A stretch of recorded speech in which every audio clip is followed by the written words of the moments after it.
The Alpha's Broken Mate, A Luna's Romance. Audiobook's original story, Opening. Hello, my lovely listeners. This is Luna, and welcome back to Luna's Romance Audiobooks, where even the most shattered hearts can be made whole again. Today's story is going to touch your soul in ways you might not expect.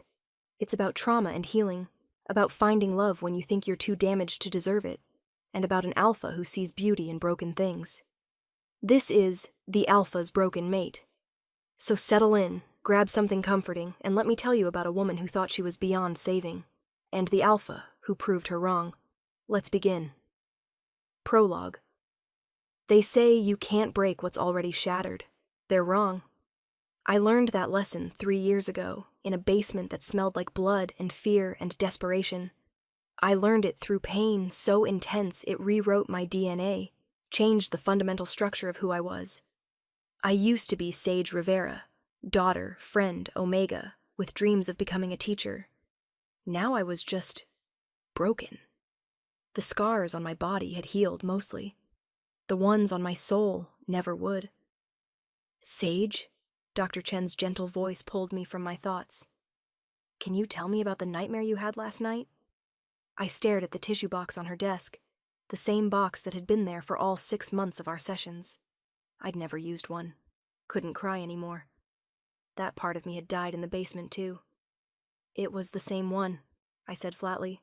The basement, the chains, his face. Your captor's face? Yes. The word came out like broken glass. And in the dream, what happens? The same thing that always happens. He tells me I'm worthless, that no one will ever want me, that I'm ruined. I met her eyes, and he's right. Sage, I know what you're going to say, that he was wrong, that I'm not ruined, that I'm a survivor. I leaned back in the chair. But you weren't there, Dr. Chen. You don't know what he did, what he took from me. She was quiet for a moment. You're right. I wasn't there. But I know what I see now. A strong woman who survived the unsurvivable, who escaped when most wouldn't have, who's still fighting every day. Fighting for what? I can't shift anymore. My wolf is gone. Silent. Like she died and left me here alone. My voice was emotionless. I'd learned not to feel. Feeling hurt too much. I'm wolfless, Dr. Chen. In a world of werewolves, I'm nothing. You're not nothing. I appreciate what you're trying to do, but we both know the truth. I stood. Session's over. Same time next week? Sage, please sit. We still have 20 minutes. I'm tired. I want to go home. Home. The small apartment on the edge of town where I lived alone, worked from home as a data entry clerk, and spoke to no one except Dr. Chen and the grocery delivery driver. It wasn't much of a life, but it was safe. And after 3 years in captivity, safety was all I wanted. Dr. Chen sighed. All right. But Sage, I want you to consider something. The pack gathering next month. No. Just consider it. Being around other wolves, building connections, it might help. I said no. I grabbed my bag. I'll see you next week. I left before she could argue. The truth was I couldn't be around other wolves. Their scents overwhelmed me, triggered panic attacks so severe I sometimes blacked out. Their touch made my skin crawl. Their casual dominance displays sent me into flashbacks so vivid I couldn't tell past from present. I was broken. And broken things didn't heal. They just learned to exist around the cracks. I walked the 10 blocks to my apartment, head down, avoiding eye contact with everyone I passed. It was a practiced routine, invisible, forgettable, safe, until I caught a scent that stopped me dead in my tracks. Pine and leather and something wild, something powerful, something that made my dormant wolf stir for the first time in 3 years. No, it couldn't be. I looked up and locked eyes with the most beautiful man I'd ever seen. He was massive, well over 6 feet of pure muscle, wrapped in jeans and a dark t-shirt. Black hair, sharp features, and eyes the color of amber that seemed to glow in the afternoon sun. An alpha. Not just any alpha, a powerful one. I could feel it rolling off him in waves, and the way he was looking at me. Recognition, hunger, possession, mate. The word whispered through my broken soul, my silent wolf suddenly screaming to life. No, no, no, no. I couldn't have a mate. I was too damaged, too broken, too wrong. I ran, turned and sprinted down the street, my heart hammering, panic clawing at my throat. Behind me, I heard a roar, primal and commanding. Stop! The alpha command washed over me, but I'd learned to resist commands. Had been forced to resist so many in that basement that my body didn't respond the way it should. I kept running. I made it 3 blocks before a hand caught my arm, gentle but firm. Please, that voice deep as thunder and smooth as honey. Please don't run from me. I spun, pressing my back against the wall, my breath coming in gasps. The alpha stood 2 feet away, his hands raised in surrender. I'm not going to hurt you. I swear on my pack, on my life. I won't hurt you. Let me go. My voice shook. I will. In a moment. But first, his amber eyes searched mine. You're my mate. I felt it. I know you felt it too. You're wrong. The lie tasted bitter. I'm not. The bond. There is no bond. The words came out as a shout. I can't be your mate. I can't be anyone's mate. I'm broken. His expression softened, and that was somehow worse than if he'd looked disgusted. What's your name? He asked gently. I shouldn't answer. Should run again the moment he let me go. But something in his eyes made me whisper, Sage, Sage. He said it like a prayer. I'm Thorn, Alpha of the Ironwood Pack. Ironwood, one of the most powerful packs in the region. I don't care who you are. Just please let me go. I will, but Sage? He stepped closer, and I flinched. He immediately stepped back. I'm going to find you again. We're going to talk about this. About us. There is no us. There is. Whether you want to admit it or not, the goddess chose us for each other. His voice was absolute. And I don't question the goddess. He released my arm and stepped back, giving me space. I ran. And this time he didn't follow. But as I collapsed inside my apartment, door locked and bolted, I could still smell him. Pine and leather and everything I couldn't have. My wolf whimpered in my chest, awake for the first time in years, begging me to go back, to claim our mate. But I couldn't. I was too broken, and broken things didn't deserve beautiful alpha mates. They deserved to be alone. That's what I'd been taught in the basement, and some lessons, no matter how hard you fought, you couldn't unlearn. Chapter 1. I didn't sleep that night. Every time I closed my eyes, I saw him. Amber eyes full of warmth and promise. Hands raised in surrender, respecting my space even when the mate bond must have been screaming at him to claim me. My wolf was awake now, pacing restlessly in my chest. 3 years of silence. And now she wouldn't shut up. Mate, she kept whispering. Go back. Find mate. We can't, I told her out loud, my voice echoing in the empty apartment. We can't be what he needs. She whimpered but didn't argue, because she knew. She'd been there in the basement when our captor had tried to force her to surface. When he'd injected us with so much wolfsbane that she'd retreated so deep, I thought she'd never come back. The sun rose on another sleepless night. I went through the motions, shower, coffee, sitting at my computer to do mindless data entry work, but I couldn't focus. Every sound made me jump. Every shadow looked like him. My phone rang at 10 a.m., Dr. Chen. I let it go to voicemail. She called again at 11. And noon. At 1 p.m., I finally answered. Sage, thank God, she sounded worried. I've been trying to reach you all morning. I'm fine. Are you? Because something happened yesterday after our session, didn't it? How did she know? I met someone, I admitted. Someone like a person? Or someone significant. My mate. The words felt foreign. The goddess apparently thinks I deserve a mate. Silence on the other end. Dr. Chen? I'm here. I'm just processing. Sage, this is wonderful. This could be exactly what you need. No, it's not wonderful. It's a mistake. I paced my tiny living room. I can't be anyone's mate. I'm too damaged. You're a survivor. I'm broken. The word came out as a scream. I can't shift. I can't stand to be touched. I have panic attacks from loud noises in dark rooms and... My voice cracked. He deserves better than me. Sage. Dr. Chen's voice was gentle. What did he say when you met? I thought about it. About Thorn's face when he'd looked at me. Not with pity or disgust, but with wonder. He said we were going to talk. About us. And what did you say? I ran. Of course you did. No judgment, just understanding. But he found you once. He'll find you again. The mate bond is powerful, Sage.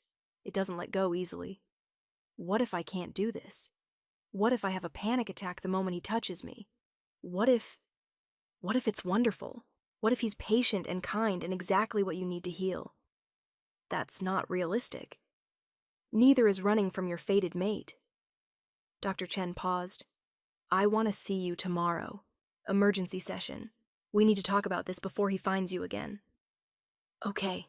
The word was barely a whisper. After we hung up, I sat on the couch, hugging my knees to my chest. My phone buzzed. Unknown number. Sage. I got your number from the pack registry. I hope that's okay. I just wanted to check if you're all right. Thorn. How did he know my last name to look me up? Another text. I know you're scared. I can feel it through the bond, but I promise I'm not a threat. I just want to talk. When you're ready. My fingers hovered over the keyboard. I should block him.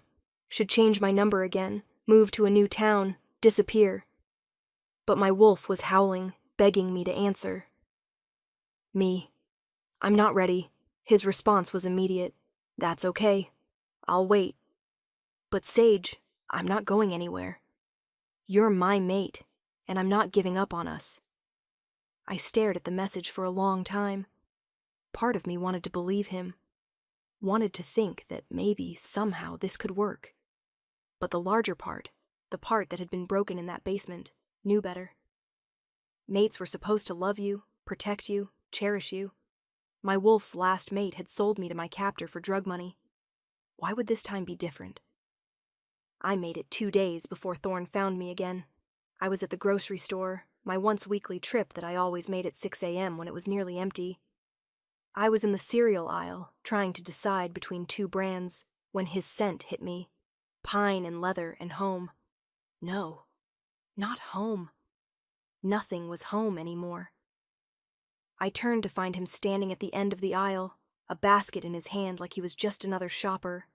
But the way he looked at me, like I was precious, like I mattered, that wasn't normal at all. Hi, he said softly.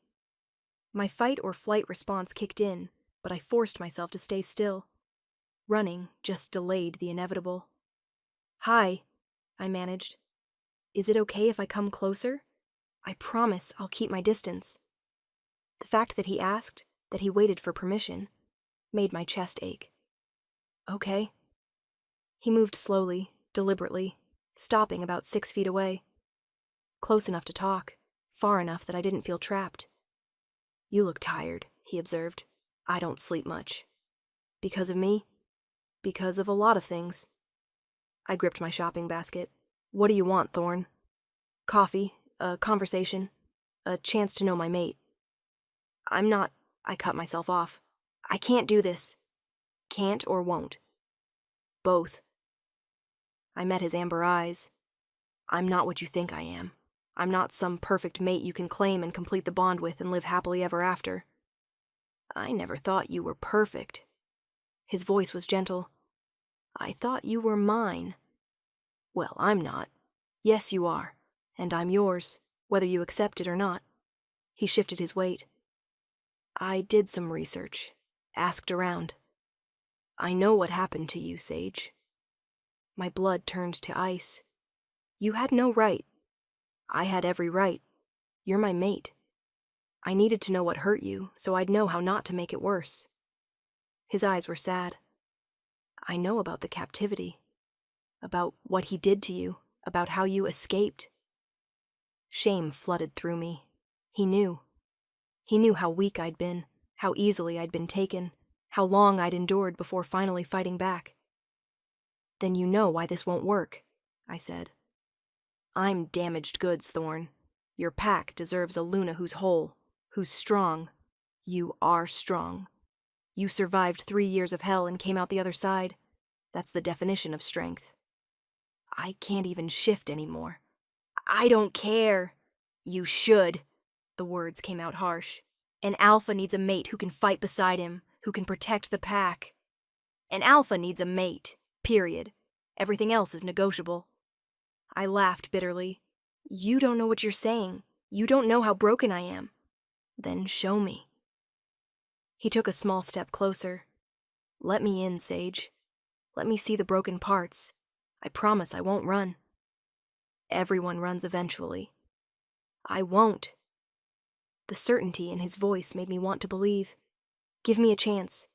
One coffee, one conversation. If after that you still want me to leave you alone, I will. It was a trap. Had to be. But looking into his eyes, I didn't see deception. Just hope. And determination. And something that looked dangerously like love. One coffee, I heard myself say. That's it. His smile was brilliant. That's all I'm asking.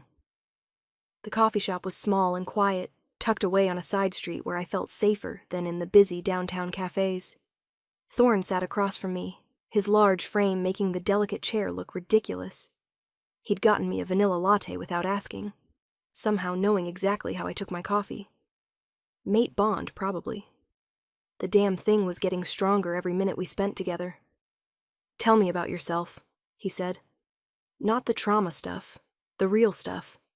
What do you like? What makes you happy? I wrapped my hands around the warm cup. I don't know anymore. I used to love reading, hiking, teaching kids at the pack school. Used to. Before everything. I stared into my coffee. Now I mostly just exist. What about now? Right now, in this moment? Is there anything you like? I thought about it. The coffee's good. That's a start. His smile was gentle. What else? I like how quiet this place is, how the sun comes through that window. I hesitated. I like that you're sitting over there instead of crowding me. I'll always respect your space, Sage. Always. He leaned back, making himself smaller. What about work? You do data entry, right? How did you... the research? Right. I nodded. Yeah, it's mindless, but it pays the bills. And I can do it from home. Do you like it? I like that I don't have to leave my apartment or talk to people. The honesty surprised me. You liked teaching, though. Before. Yeah. But I can't be around that many people anymore. The sounds, the smells, the constant energy. It's overwhelming. What if you could teach just one student?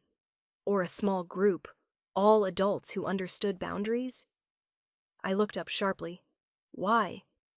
Because you deserve to do something that makes you happy, and teaching made you happy. He took a sip of his coffee. My pack has some adults who never learned to read.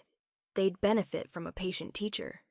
I'm not patient. You've been patient with me, sitting here, talking, even though every instinct probably tells you to run.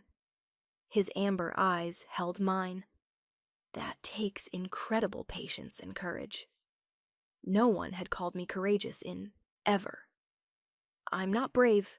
I'm just surviving. I know, but surviving takes bravery too. He set down his cup. Sage, I'm not trying to fix you. I'm not trying to rush you into anything. I just want to know you, the real you, not the trauma. The trauma is the real me now. It's all I am. No, it's part of you. A part that deserves acknowledgement and healing. But it's not all of you. He leaned forward slightly. Let me prove it. Let me spend time with you, show you that there's more to life than fear and isolation. Why? What do you get out of this? My mate, my other half, the person the goddess chose for me. His voice softened. And maybe, if I'm very lucky, a chance to love you. Tears burned behind my eyes, the first I'd felt in years. I don't know how to be loved, I whispered. Then I'll teach you, just like you'll teach my pack members to read. His smile was soft. We'll learn together. I should say no, should protect myself, maintain my walls, stay in my safe little bubble. But my wolf was howling, begging me to try. And some small part of me, the part that remembered being sage, not just a victim, wanted to be brave. Okay, I breathed. We can try, but I'm not promising anything. And if it gets too hard, then we slow down, we stop. Whatever you need. He extended his hand across the table, palm up. Deal? I stared at his hand. When was the last time I'd voluntarily touched someone? 3 years. 3 years since I'd allowed contact, without flinching. Slowly, carefully, I reached out. My fingers brushed his palm. Sparks. Warmth. The mate bond flaring to life. I yanked my hand back, gasping. Thorn didn't move, didn't reach for me, didn't push. Too much? He asked gently. I don't know. It felt... I couldn't find words. Like everything clicked into place? Like I might break apart. His expression turned achingly sad. I'm sorry. We'll go slower. No touching until you're ready. What if I'm never ready? Then we adapt. Figure out other ways to connect. He stood. Come on, let me walk you home. You don't know where I live. Yes, I do. I may have followed you after our first meeting to make sure you got home safe. At my alarmed look, he added quickly, I stayed far back, I promise, and I only did it once. Just needed to know you were okay.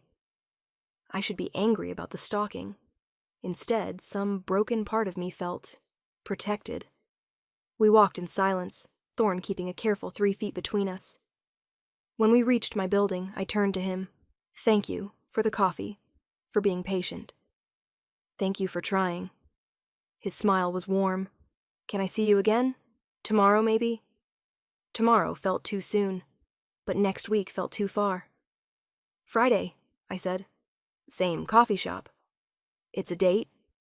He started to leave, then turned back. Sage, you're not broken. You're healing. There's a difference. He was gone before I could argue, but his words echoed in my head all night. Healing. What if he was right? What if I wasn't beyond repair? The thought was terrifying, and just a little bit hopeful. Chapter 2. Dr. Chen was thrilled when I told her about the coffee shop meeting. This is huge progress, Sage. You voluntarily spent time with someone. You touched him, barely, for like half a second. Still counts. She leaned forward in her chair. How did it feel, being with him? I thought about it carefully. Scary, but also safe? Which doesn't make sense. Actually, it makes perfect sense. The mate bond is designed to create safety, to help wolves lower their guards with each other. She made a note. Did you have any panic attacks? No. I came close when he mentioned knowing about my past, but he gave me space, let me process. He sounds respectful of your boundaries. He is, which is weird.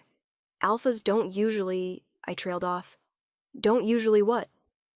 Ask permission, wait for consent, give space. I picked at a loose thread on my jacket. They take what they want. Some alphas do, but not all, and certainly not the good ones. Dr. Chen set down her pen. Sage, I think Thorn might be exactly what you need. Someone patient, someone strong enough to handle your trauma without being overwhelmed by it. Or he's too good to be true, and this is all going to blow up in my face. That's the trauma talking. Your brain is trying to protect you by expecting the worst. Can you blame it? The worst keeps happening. Has it, though?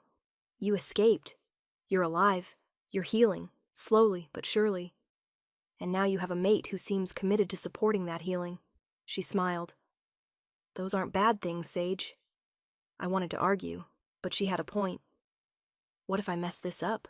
I asked quietly. What if I'm too broken for him? What if you're not? What if he's strong enough to love all of you? The healed parts and the still healing parts. The possibility made my chest ache with longing. Friday came too quickly. I changed my outfit 4 times, finally settling on jeans and a soft sweater that didn't feel restricting. My hands shook as I locked my apartment. What if this was a mistake? What if seeing him again made everything worse? But I'd promised, and despite everything, I didn't want to disappoint him. He was already at the coffee shop when I arrived, sitting at the same table, 2 vanilla lattes waiting.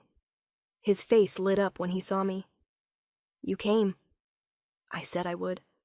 I know, but I was still worried you might change your mind. He gestured to the chair across from him. Sit, please. I sat, wrapping my hands around the warm cup. How was your week? He asked. Quiet. Yours? Busy. Pack stuff, territory disputes, budget meetings, the usual alpha responsibilities. He smiled ruefully. Not as interesting as it sounds. Tell me about your pack, I said, surprising myself. What are they like? His whole face changed, softening with affection. They're good wolves. Strong, loyal, kind. We're about 200 members, most living on pack lands about an hour north of here. Why are you in the city then? Meeting with the council, and looking for my mate. His amber eyes met mine. Turns out she was hiding in plain sight. I wasn't hiding. You were, but that's okay. You had good reason. He took a sip of coffee. The pack's excited to meet you, when you're ready. Panic fluttered in my chest. I can't. I know. Not yet. Maybe not for a long time. That's okay. He leaned back. We'll do this at your pace, Sage. Always. The knot in my chest loosened slightly. We talked for an hour about nothing and everything. He told me about his childhood, about becoming alpha at 25 when his father retired, about his love of woodworking and terrible cooking skills. I found myself laughing, actually laughing, at his story about trying to make pancakes and somehow setting off the fire alarm. You're smiling, he observed softly. I touched my face, startled. I guess I am. It's beautiful. You're beautiful. The compliment made me want to hide. I'm not. You are. Inside and out. He held my gaze. I know you don't see it yet. But I do. And someday, I hope you'll see yourself the way I see you. How's that? Strong, brave, resilient. Beautiful in ways that have nothing to do with appearance. His voice was gentle. Worthy of love and happiness, and every good thing. Tears threatened again. I blinked them back. I should go, I said abruptly. Okay. He didn't argue, didn't push. Just stood when I did. Same time next week? I should say no. Should end this before I got hurt again. But, yes. His smile was sunshine. As I walked home, I realized something. For the first time in 3 years, I was looking forward to something. To seeing him again. Maybe Dr. Chen was right. Maybe I was healing after all. Our coffee shop meetings became routine. Every Friday at 2 p.m., Thorne would be there waiting with my vanilla latte. We'd talk for an hour or two about everything except my trauma. He told me about pack politics and his dreams of expanding their territory. I told him about the books I was reading, the online courses I was taking. Slowly, carefully, I began to trust him.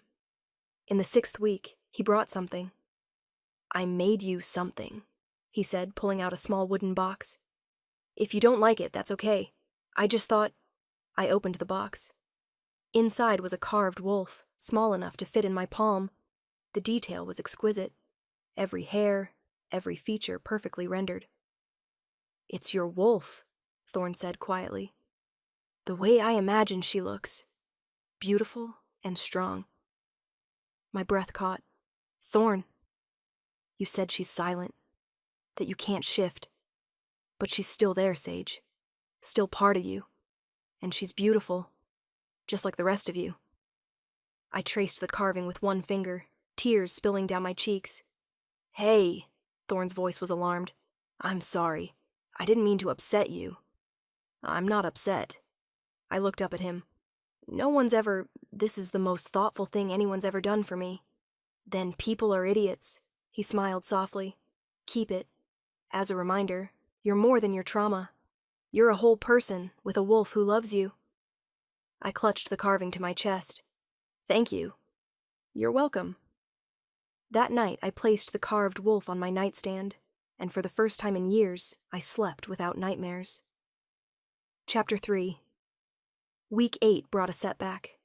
I was having coffee with Thorn, laughing at one of his stories, when a loud crash came from the kitchen. The sound triggered something primal. Suddenly, I wasn't in the coffee shop. I was in the basement. The crash was the door slamming, and he was coming. Sage! Thorn's voice cut through the panic. Sage, look at me. You're safe. You're in the coffee shop. Look at me. But I couldn't breathe, couldn't think, couldn't. It's okay. You're okay. I'm here. His scent wrapped around me, pine and leather and safety. Breathe with me. In and out, in and out. Slowly, so slowly, the world came back into focus. I was curled in my chair, shaking. Thorn was crouched beside me, not touching, just close, his voice steady and calm. That's it. You're doing great. Just keep breathing. The coffee shop staff and customers were staring. Shame flooded through me. I need to leave. Okay. Can you walk, or do you need a minute? I can walk. I stood on shaking legs. Thorn stood too, creating a barrier between me and the staring people. Let's go. He walked me home in silence, staying close, but not touching. When we reached my building, I couldn't look at him. I'm sorry, I whispered. For what? For freaking out. For being weak. Stop. His voice was firm but gentle. You're not weak. You had a panic attack triggered by an unexpected sound. That's not weakness. That's trauma response. There's a difference. You must think I'm pathetic. I think you're the strongest person I've ever met. He waited until I looked up. Sage, I meant what I said. I'm not going anywhere. Panic attacks, triggers, whatever. We'll handle it together. Why? The word burst out. Why are you so patient with me? Why haven't you given up? Because you're my mate. Because He stopped, seeming to choose his words carefully. Because you matter to me, more than I knew possible. You barely know me. I know enough. I know you're worth fighting for. His amber eyes were intense, and I know that someday you're going to believe that too. I wanted to. God, I wanted to. I need time, I said. Take all the time you need. I'll be here. After he left, I called Dr. Chen. I had a panic attack in public, I told her. I'm sorry. How did Thorn handle it? I thought about his calm voice, his steady presence, the way he'd protected me from stares without touching me. Perfectly, I admitted. He was perfect. Good. That's what you need. Someone who can be steady when you're falling apart. She paused. Sage, I think it's time to consider the next step. What next step? Meeting his pack. Not all of them, just a few trusted wolves. In a controlled environment. Absolutely not. Hear me out. You can't heal in isolation forever. At some point, you need to start rebuilding connections with other wolves. And Thorn's pack might be the safest place to start. I can't handle crowds, so we start small. Thorn and one other person. Somewhere you feel safe. Your apartment, maybe. The thought of letting strange wolves into my space made my skin crawl. But Dr. Chen had a point. I couldn't hide forever. I'll think about it, I said. That's all I ask. I brought it up at our next coffee meeting. Dr. Chen thinks I should meet some of your pack, I said without preamble. Thorn's eyebrows rose. And what do you think? I think it sounds terrifying. Then we won't do it. Not until you're ready. What if I'm never ready? Then you're never ready. I told you, we do this at your pace. He studied me. But something in your tone suggests you're considering it. Maybe. In a very controlled way. Not at Packlands. Maybe at my apartment. Just you and one other person. Someone patient. I know exactly who. His smile was gentle. My sister, Luna. She's calm, kind, and she'll respect your boundaries. She also happens to be the pack healer, so she understands trauma better than most. A female wolf. That felt safer somehow. Okay, I said before I could change my mind. Next Friday. But if I freak out, then we stop immediately. No judgment, no pressure. He reached across the table, stopping just short of touching my hand. You're in control here, Sage. Always. The next week passed in anxious preparation. I cleaned my apartment 3 times, rehearsed what I'd say. Had 2 panic attacks just thinking about it, but I didn't cancel. Friday arrived. Thorn texted at 1 p.m. We're downstairs, ready when you are. No rush. I took 3 deep breaths and buzzed them up. The knock was gentle.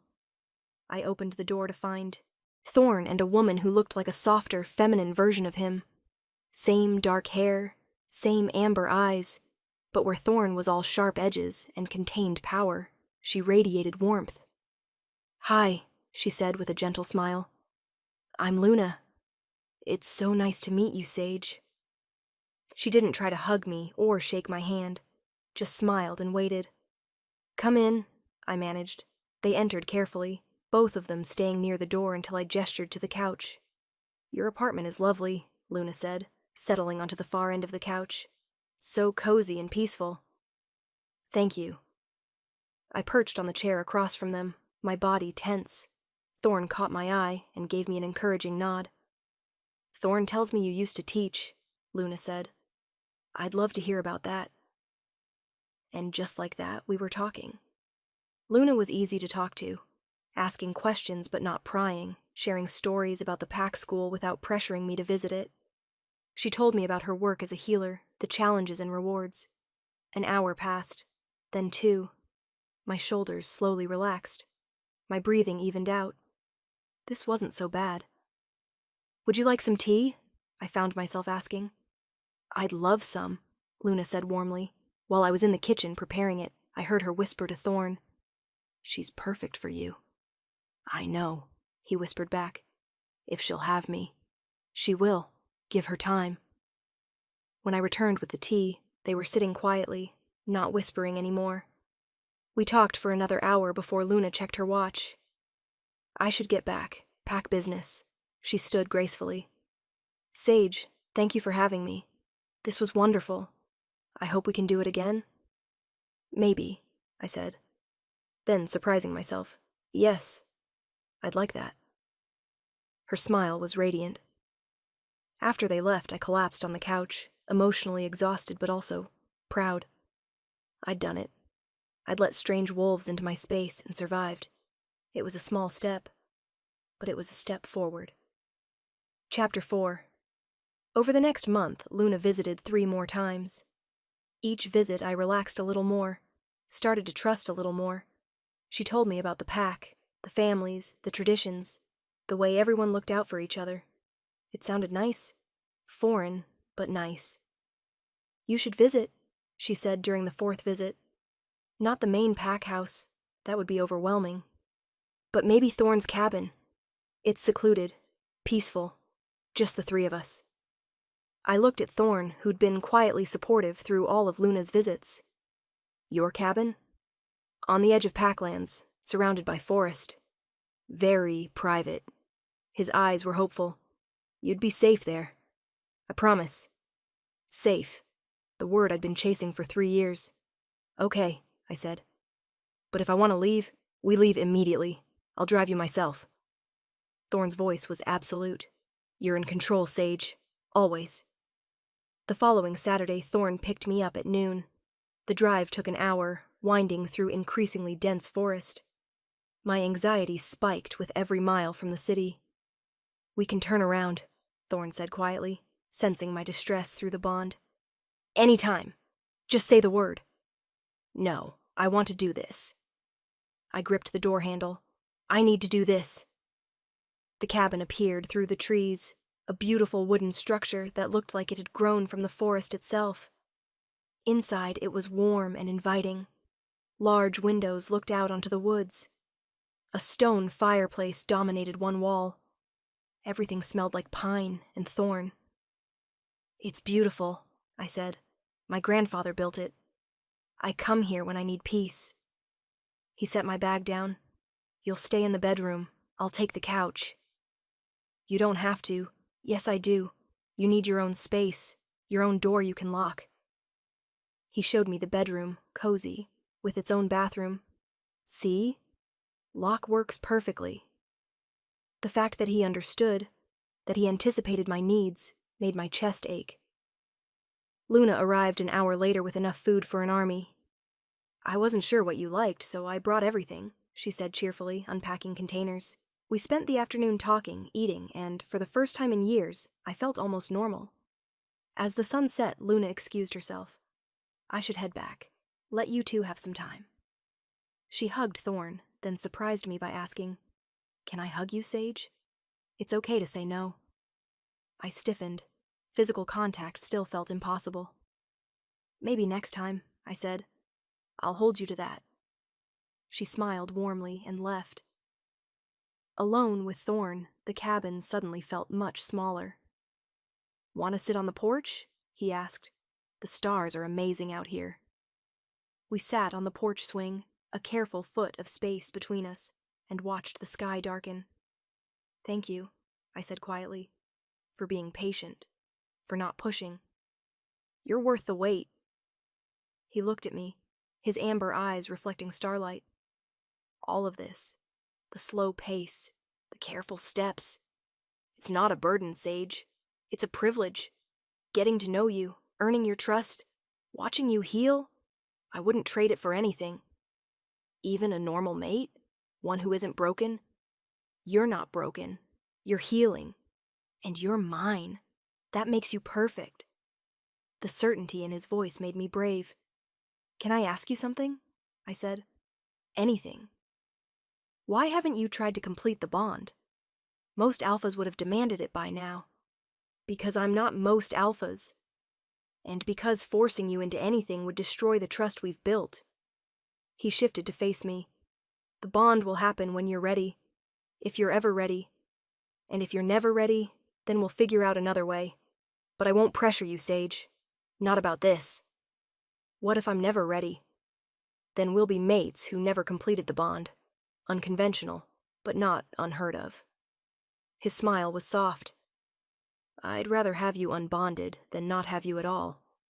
Something in my chest cracked open.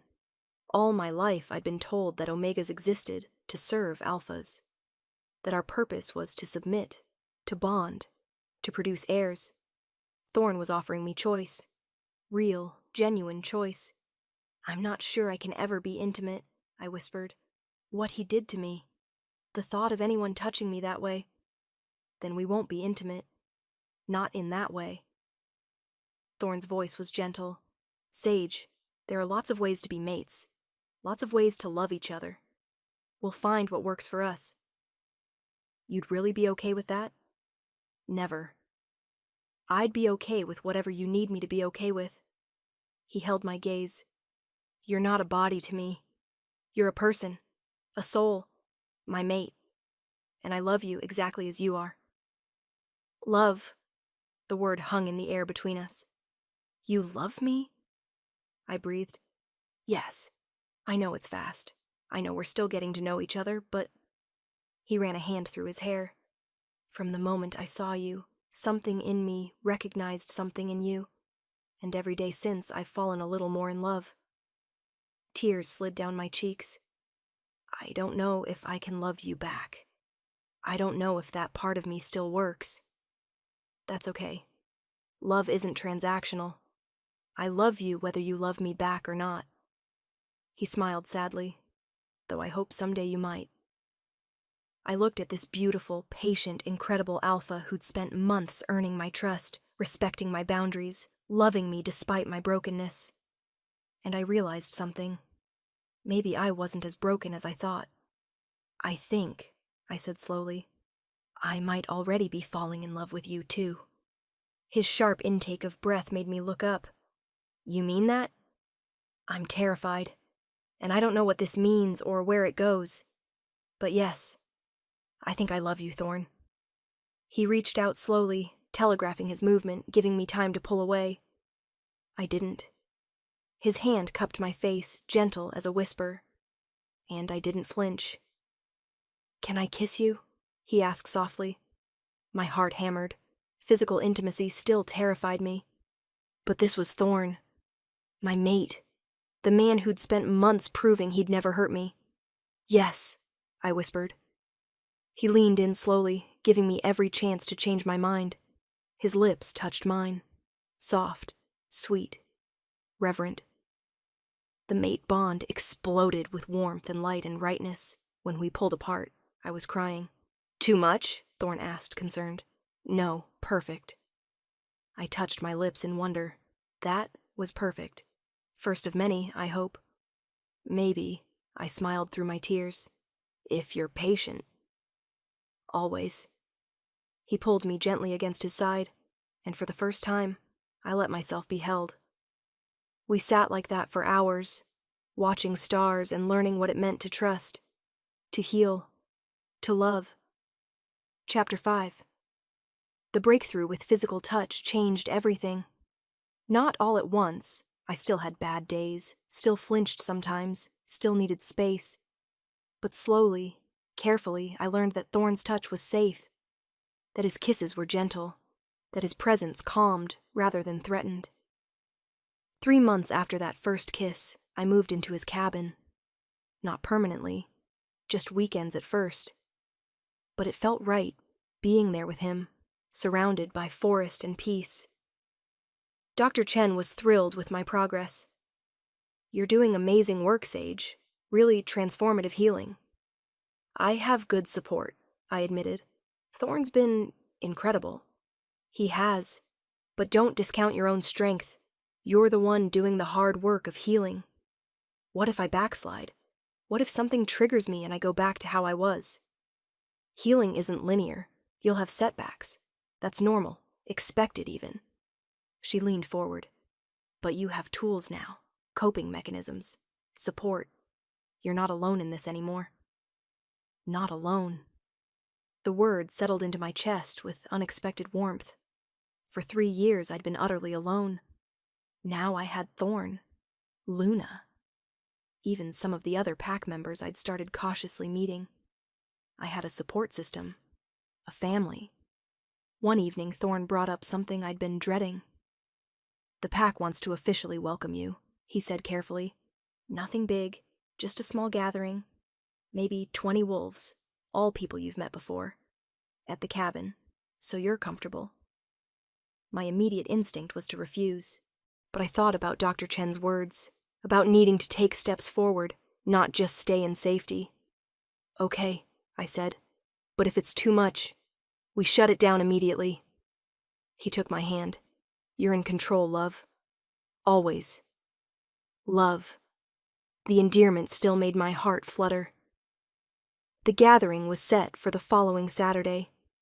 I spent the week alternating between excitement and terror. What if I had a panic attack in front of everyone? What if they judged me for being weak? What if they thought Thorn deserved better? They already love you, Luna assured me when I voiced my fears. Everyone who's met you thinks you're wonderful. They're just being polite. Wolves don't do polite, we do honest. She smiled. Trust me, you're going to be fine. Saturday arrived too quickly. Wolves began arriving at the cabin around noon. True to Thorn's word, they were all people I'd met before. Luna, the beta drake, and his mate, a few warriors, some elders. Everyone greeted me warmly but didn't crowd, respected my space, kept their voices low. Thorn stayed close, a steady presence at my side. We ate, talked, laughed. Someone brought a guitar and played soft music. It was nice. More than nice. It was wonderful. As the sun set and people began to leave, Drake approached. "Luna Sage," he said formally. "On behalf of Ironwood Pack, welcome.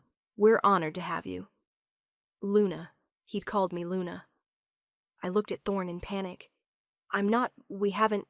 You're my mate. That makes you Luna, bonded or not." Thorn's voice was gentle. "But if you're not ready for the title, I accept," I heard myself say. The words surprised me as much as everyone else, but looking around at these wolves who'd welcomed me, who'd been patient with my healing, who'd made space for my broken pieces, I wanted to be part of this. Part of them. "I accept the title of Luna," I said more firmly, "and I promise to serve this pack to the best of my ability." The wolves erupted in cheers and howls. Thorn pulled me into his arms, holding me close. "You're sure?" he murmured against my hair. "I'm terrified. But yes, I'm sure." "That's my brave mate." He kissed my forehead. "I'm so proud of you." That night, after everyone left, we sat on the porch swing. "I can't believe I did that," I said. "I can. You're stronger than you know." "I'm still broken, Thorn. I still can't shift. Still have panic attacks. Still can't," I gestured vaguely, "be intimate. And I love you anyway. All of you, the healed parts and the healing parts." He turned to face me. "Sage, you don't have to be perfect to be worthy of love. You don't have to be fixed to be valuable. You're enough, exactly as you are." The words unlocked something deep inside me. "I want to try," I whispered. "To complete the bond. Not now, not tonight, but someday. I want to try." His eyes widened. "You're sure? There's no pressure?" "I know, but I want this. Want us, completely." I took his hand. "Will you be patient with me, even if it takes years?" "I'd wait forever for you." He brought my hand to his lips. "We'll go at your pace, and if you change your mind, that's okay too." "I won't change my mind." I met his amber eyes. "I love you, Thorn, and I want to be your mate in every way. I just need time to get there. Then we'll take all the time you need." He kissed me under the stars, and I felt the bond between us grow stronger. Not complete yet, but growing. Like me. Broken. Yes. But healing. And maybe that was enough. Chapter 6. Spring came to Ironwood territory with explosive beauty. Wildflowers bloomed in riotous colors. The forest came alive with birdsong. And I found myself smiling more than I had in years. I'd taken over teaching literacy classes for the pack's adult learners. 3 students, all patient and kind and grateful. It felt good to teach again. To use skills I thought I'd lost forever. To have purpose beyond just surviving. One afternoon, I was working in the garden behind the cabin when my wolf stirred. For the first time in 3 years, she didn't just whimper or pace. She pushed forward, wanting out, wanting to shift. "Thorn!" I called out, panic and excitement warring in my chest. He was there in seconds. "What's wrong?" "My wolf. She wants to shift. I think she might actually be able to." "That's amazing." He knelt beside me. "Do you want to try?" "I'm scared. What if it doesn't work? What if I'm still broken?" "Then we try again another day." "But Sage, what if it works? What if you can shift again?" I thought about the carved wolf he'd made me. The one that sat on my nightstand, reminding me I was more than my trauma. Maybe he was right. Maybe I could do this. I closed my eyes and reached for my wolf. She met me halfway, eager and ready. The shift that had once been effortless took concentration. Pain flared through my body as muscles and bones I hadn't used in years remembered their other form. But I didn't stop. And then, I was wolf. Smaller than I used to be. My coat duller. But whole. Complete. I looked up at Thorn with wolf eyes and saw tears streaming down his face. "You're beautiful," he breathed. "Absolutely beautiful." I shifted back, the return journey just as difficult, and collapsed into his arms. "I did it," I sobbed. "I actually did it." "You did." I knew you could. He held me close. Your wolf was never gone, love. Just healing, like the rest of you. That night, we celebrated with Luna and a few close pack members. They toasted my first shift, my healing, my strength. And for the first time in 3 years, I felt whole. Not completely healed. That would take more time, more work. But whole enough, strong enough, brave enough to keep moving forward. Chapter 7. 6 months after becoming Luna, I finally felt ready. We were at the cabin, alone for the weekend. Thorn was cooking dinner badly while I laughed at his attempts. "I'm going to burn this whole place down," he muttered, glaring at the smoking pan. "Let me help." I moved to his side, gently taking the spatula. We cooked together, moving in comfortable synchronization. When we sat down to eat, I realized how far I'd come. 6 months ago, being alone with an alpha would have terrified me. Now it felt natural. Safe. Right. "Thorn," I said as we cleaned up.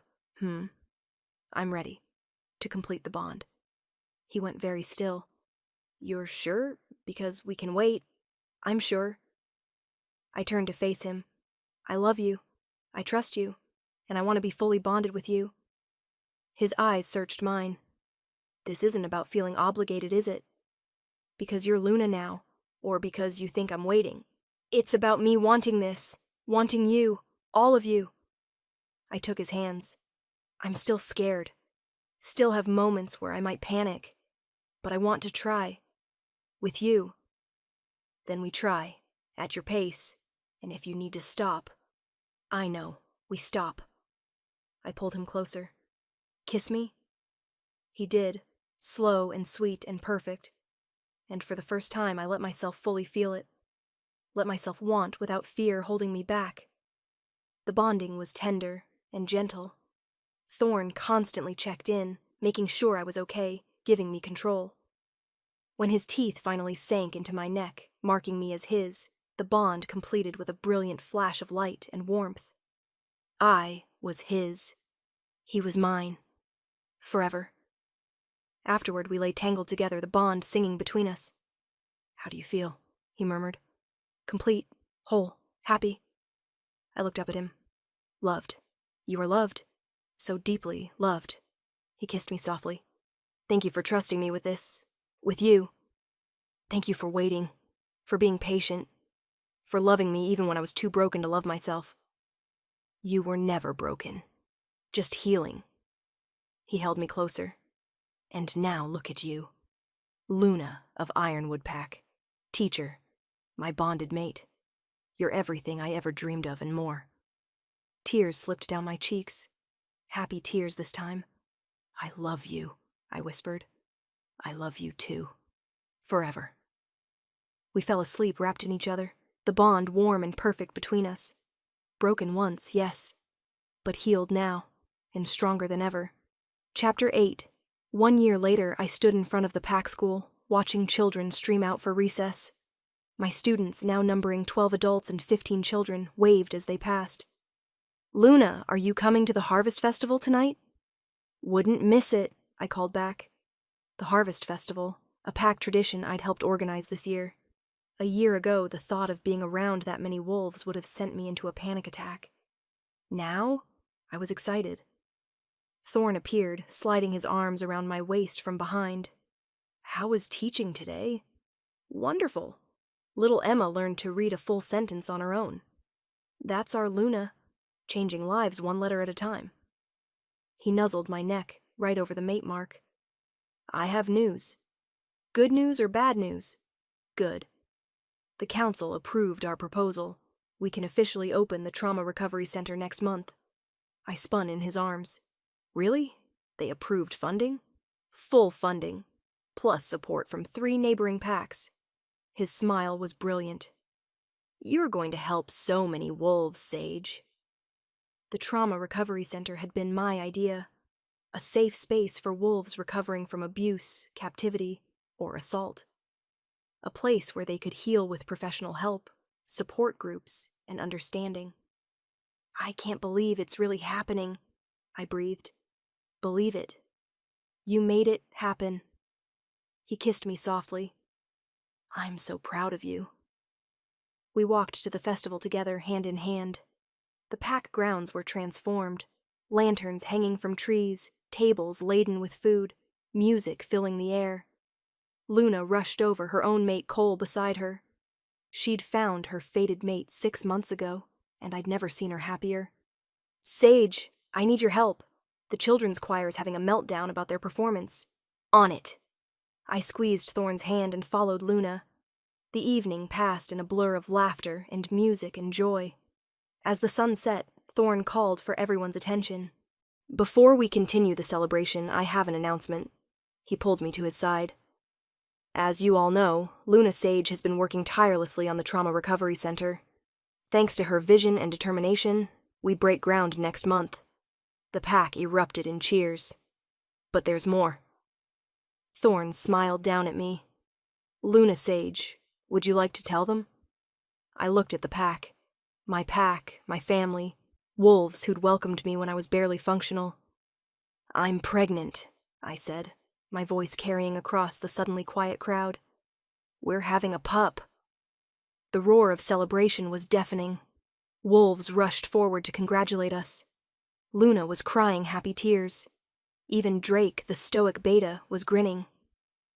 Later, when things calmed down, Thorn and I slipped away to our favorite spot, the porch swing at the cabin. Can you believe it? I asked, my hand on my still flat stomach. A year ago, I could barely leave my apartment. Now I'm Luna, running a recovery center, having a baby. You've come so far. Thorn's hand covered mine. I'm in awe of you, Sage, every single day. I couldn't have done it without you, without the pack, without... I gestured vaguely. All of this. You had the strength inside you all along. We just gave you a safe space to find it again. I thought about the woman I'd been. Broken, silent, convinced she was beyond repair. And the woman I was now. Healed, strong, happy. Thank you, I said, for seeing me, for loving me, for never giving up. Thank you for letting me, for trusting me with your healing, for becoming my mate and my Luna, and the mother of my child. He kissed me tenderly. I love you, Sage. Every part of you. The broken parts and the healed parts. All of you. I love you too. So much. As we sat under the stars, I sent up a silent prayer of gratitude. To Dr. Chen, who'd helped me take the first steps. To Luna, who'd shown me friendship. To the pack, who'd given me family. And to Thorn, my alpha, my mate, my heart. The man who'd loved me when I was broken, and who'd helped me piece myself back together. Not because I needed fixing, but because I deserved healing, and love, and happiness, and every beautiful thing this life had to offer. Epilogue, 3 years later. Mama, watch me shift. I looked up from the garden to see my daughter, Aurora, concentrating hard. At 3 years old, she was advanced for her age, already shifting with ease. One moment she was a giggling toddler, the next a small wolf pup with her father's amber eyes. Beautiful, sweetheart, I called out. Just like we practiced. She shifted back, naked and proud. Did I do good? You did amazing. I scooped her up, kissing her nose. Thorn emerged from the house, our infant son Ash in his arms. Someone wants his mama, Thorn said, handing over our squirming 6-month-old. I cradled Ash close, breathing in his sweet baby scent. How was your day at the center? Thorn asked. Good. We had 2 new arrivals, both recovering from captivity. My heart ached for them, remembering my own journey. They're scared, but we'll help them heal. The Trauma Recovery Center had become my life's work. In 3 years, we'd helped over 50 wolves recover from abuse and trauma. Some healed quickly, others took years, but all of them found hope, just like I had. Luna, Luna. Aurora tugged on my sleeve. Can we go to the lake? Please? What do you say, Alpha? I asked Thorn. Lake trip? Always. He gathered our daughter. Come on, little wolf, let's go swimming. We walked to the pack's private lake, Aurora chattering the whole way about her friend's upcoming birthday party. Other families joined us, Luna and Cole with their twin toddlers, Drake and his heavily pregnant mate, several warriors with their children. This was my life now, full of love and laughter and purpose, so different from the broken woman who'd hidden in her apartment, convinced she'd never be whole. "What are you thinking about?" Thorn asked, pulling me close while Ash played in the shallow water. "How far I've come, how different everything is." I looked up at him. "How grateful I am. You did the hard work, love. You healed yourself. You helped. We helped each other." He kissed my forehead. "That's what mates do." Aurora called out from the water, "Mama, Papa, come swim." "Coming," I called back. As we waded into the lake, surrounded by family and pack, I realized something. I'd thought I was broken beyond repair. But I wasn't broken. I was wounded, hurt, traumatized, but not broken. Because broken things can't heal. And I had healed. Not perfectly. I still had scars, still had triggers, still had moments where the past crept in. But I was whole. Complete. Happy. The alpha's broken mate. Except I was never really broken. Just waiting for the right alpha to show me I was worth putting back together. And oh, what a beautiful life we'd built from those shattered pieces. Closing, and there we have it, my lovely listeners. Sage's journey from shattered to whole, from surviving to thriving, from broken to beautifully healed. This story is for anyone who's ever felt too damaged to deserve love, too broken to be fixed, too traumatized to move forward. You're not broken, darlings. You're healing. And healing takes time, patience, and the right support. Sage found her healing through Thorn's patient love, but her real strength came from within, from the courage to try, to trust, to hope again. If you're on your own healing journey, know this: you are worthy of love. You deserve patience and kindness, and you are so much stronger than you know. If you loved Sage and Thorn's story, please hit that like button and leave a comment. What was your favorite moment? The first kiss? The shifting breakthrough? That beautiful epilogue? I want to hear from you. And here's a sneak peek at our next tale. Pregnant by the enemy alpha, and he doesn't know she's his mate. Oh yes, my darlings, we're diving into enemies to lovers with a secret pregnancy twist that'll have you on the edge of your seat. Until next time, this is Luna, reminding you that broken things can become beautiful again. Sometimes they just need patience, love, and time. Sweet dreams and happy healing, my loves.